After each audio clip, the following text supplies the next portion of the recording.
This year has really been the year that I have fully got back into reading, and I absolutely love that I have. I've been so lucky to have so many great books recommended to me and to find so many books that I love and have encouraged me to just read more and more. And so today I really want to have a little bit of a look back at some of the books that have really shaped my reading year, whether that be books that I just absolutely loved, books that introduced me to a new genre. And I have spent some time looking at my Goodreads, and I feel like I've managed to whittle it down to 6 main books that have really shaped my year, and I can't wait to share them with you. First up is the book that really kick-started my return to a love of reading, which is Blue Sisters by Coco Mellors. I was bought this book for Christmas by my mum and dad, and I'm so glad that I was, because Coco Mellors was an author that really caught my eye. I was very aware of the book covers. I'd seen them a lot on TikTok and just thought they were beautiful, and I was really intrigued by both of her books that I'd seen, so Cleopatra and Frankenstein and Blue Sisters. And so when I was given Blue Sisters for Christmas, I was so excited to read it and see what this book was all about. And this book was a book that followed sisters who were experiencing grief, and it followed them before the grief and also after the grief, and where their lives found them then and what experiences each of them were having, and then it follows them after the loss that they experienced, basically about a year after the loss when they all come back together. So it really is a book that has a lot of depth to it and a lot of difficult moments to read as well, but it just did make for such a good read. It was so interesting to read about each of the sisters and to understand their individual experiences. And the reason this shaped my year so much was because not only was it the book that I read at the start of the year that really got me into reading, but it really was one of the first books that I posted about on my TikTok. It really inspired me to start posting more on there and to create this BookTok account that I now absolutely love posting on there. And I just think it's so interesting that if I hadn't have picked up that book and really enjoyed it in the way that I had and found it such a beautifully written, brilliant read, I might not have posted on TikTok too much or on BookTok, and I might not have started posting here, and those things have been such a huge part of my year. Posting this content is something that I absolutely love, so I'm very grateful for that book and to have been given that book at Christmas last year and to have enjoyed it in the way that I had, because it was definitely a book that not only encouraged me to really get into reading but also encouraged me to want to talk about books with other people. So very grateful for Blue Sisters. Next up is a book that I'm going to grab from my shelf, which is, if you have watched any of my videos, you'll have heard me talk about this one. It is The Couple at Number 9 by Claire Douglas. This book follows a couple, Safi and Tom, who move into Safi's grandma's old house, and when work has been done on the house and particularly on the garden, they find bodies buried in the garden, and we essentially follow Safi trying to understand what is going on, but the story also flashes back in time as well, and it makes for such a brilliant read. It is so gripping. The twist in this book, as I've mentioned many times, was the first twist I had read in so long that kind of made me sit up and be like, I can't quite believe what I've read. I reread it to just make sure I'd fully understood it correctly, because it was just such a great moment in the book, and it was so fun to experience that feeling of an unexpected twist in a book. For the first time in so long, I hadn't read that kind of book in such a long time. I hadn't read in quite a long time, actually. This was another book that I read quite early on in the year, so it was the first out of maybe the first handful of books that I'd read this year, and definitely one of the first mystery books. So I just hadn't had the experience of reading such a gripping twist in a very long time. So I absolutely loved this book for that. And the reason that I feel like this book shaped my year so much was because it introduced me to Claire Douglas and really confirmed to me that she is one of my favourite authors.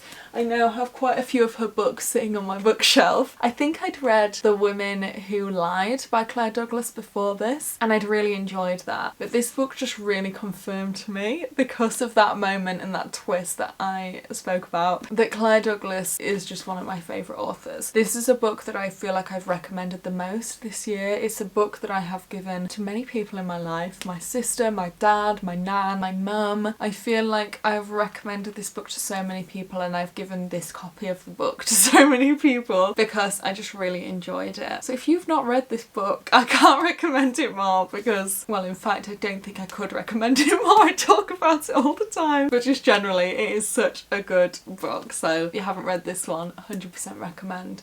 And it's definitely one that has been such a big part of my year, not only in the reading of it, but also in the fact that I've talked about it so much. I've just realised some of my books are falling off my shelf. There we are.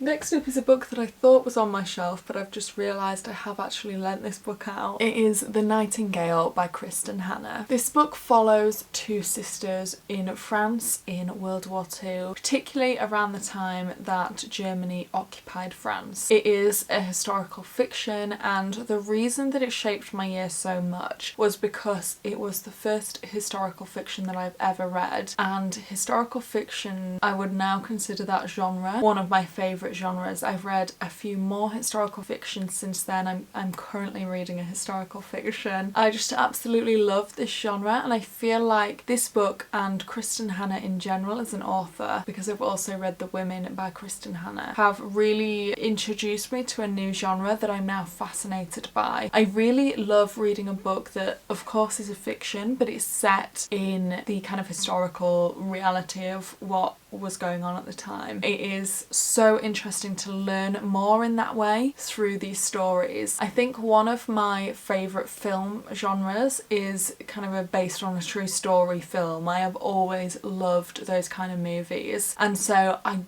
not sure why I haven't thought to pick up historical fictions before, but I'm so glad I did with this one because it's introduced me to that genre where I just feel so interested, and I feel like I'm also learning a little bit whilst I'm reading these fictional stories, and that just makes for a really great reading experience. It was a really emotional book, as I'm sure you can imagine by the topics that it was discussing. It was a really insightful read as well, and it's another one that I would really recommend if you've not read it, and I definitely want to read more from Kristen Hanna next year. Next up, we have one of my favourite reads of the year, which was Normal People by Sally Rooney, which follows the lives and relationship between Marianne and Connell from being teenagers to just after they leave university. I loved this book so much and I think one of the reasons why I loved it so much is because I am such a fan of the series, and I was such a fan of the series before I read the book, so it meant that I felt like I was revisiting characters that I already knew and I already loved, and entering a world through the book that I already loved through the series. It was really great realising how true to the book this series was, and also reading moments that hadn't made it into the series or hadn't had a chance to be included in the series. So it was really fun to not only revisit characters that I loved, but also read new moments of characters that I love. So it was a really great read. I just think the story is such a good one to follow, and I absolutely loved reading it. And I think the reason this shaped my year so much was because firstly it was one of the first books, other than Little Women, which was also a great read of my year, but it was one of the first books where I had watched the series or the movie alongside reading the book. I've not really had that experience before. I've still not had the experience actually of reading the book first, which I would really like to have, but it was really nice to have the experience of reading something that I'd seen, or having a series to then watch after reading it with that new perspective of reading the book. I just really enjoyed that experience of being able to watch the story as well as read the story. It was really fun, and like I said, it was fun to realise how true to the book the series was. And also another reason why it really shaped my year was because the reason that I picked it up in the first place is because I was looking for a book that was set in Ireland, because I went on a really lovely trip away to Ireland this year around my birthday. In fact, I was there on my birthday, and so I feel like when I look back on my year and the books that I've read, I really relate that one to my trip away and to really loving the experience of reading that book, and to reading a book that was set in Ireland whilst I was on a trip to Ireland. It was a really nice read of my year because of all of those reasons. Next up we have Once Upon a Broken Heart by Stephanie Garber, another book that I've talked about a lot because I absolutely loved it. It's the first book in a 3-part series. I've read the first 2 books, can't wait to read the 3rd. It follows Evangeline Fox, who makes a deal with the Prince of Hearts in order to stop the man that she loves marrying somebody else, but it's a deal that she will come to regret, and we essentially follow the fallout of that deal throughout this book and also throughout book 2 as well. They're really fast-paced books,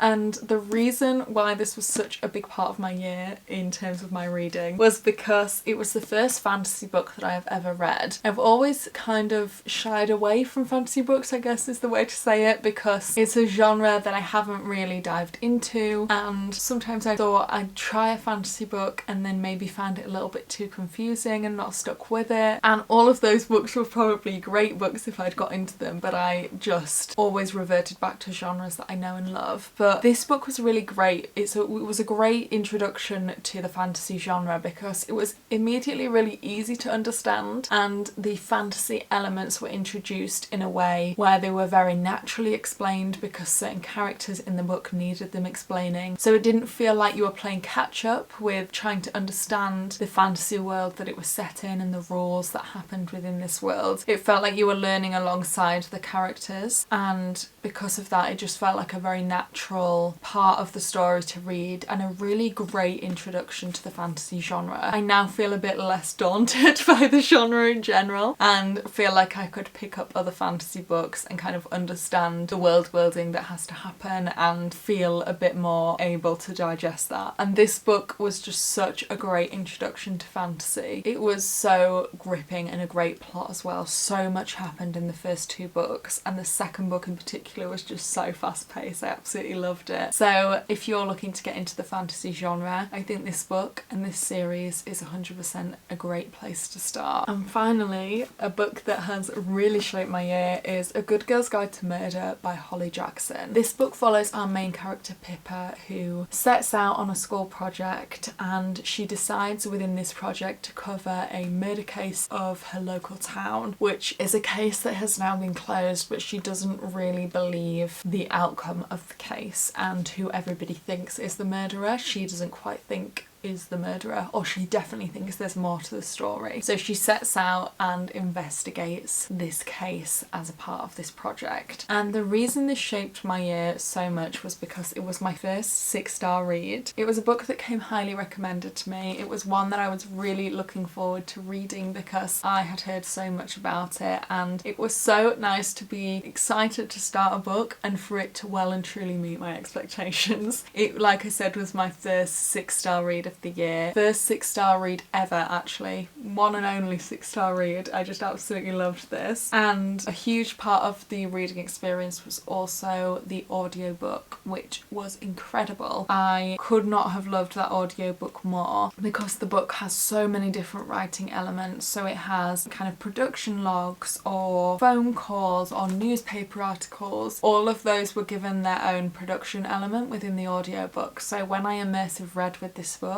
I just absolutely loved the experience. And not only was it my first 6-star read, it was just a book that made me well and truly confirm that I absolutely loved immersive reading. I already knew that I loved it, and I immersive read here and there with a lot of my books, but now every single book that I read has an element of immersive reading to it because I just absolutely loved my experience of immersive reading with this one. Oh, also, I'm just putting this back on my shelf, and as I am seeing the second book in the series. There are 3 books in this series. I've read the first 2. If you're looking for a great book series or a great audiobook series to listen to, I'd really recommend A Good Girl's Guide to Murder. So those are the 6 top books that have shaped my year in reading. They have really each individually shaped my experience, and when I look back on this year, which definitely has been the year that I well and truly became a reader again and really got back back into reading and found a true love of reading. And when I think back across this year, those books are real standouts to me and ones that I just absolutely loved and have certainly shaped my reading year. I would really love to know your favourite books of the year, books that have stuck with you this year for whatever reason that might be. What was your first read of the year? I would just love to hear all about your year of reading. It's that time of year where it's really nice to kind of look back at the books we have read and the books that we've loved. I just love chatting about books, so let me know in the comments some of your favourites from the year and why you've loved them. And thank you so much for joining me today. I'll chat to you again soon with another video.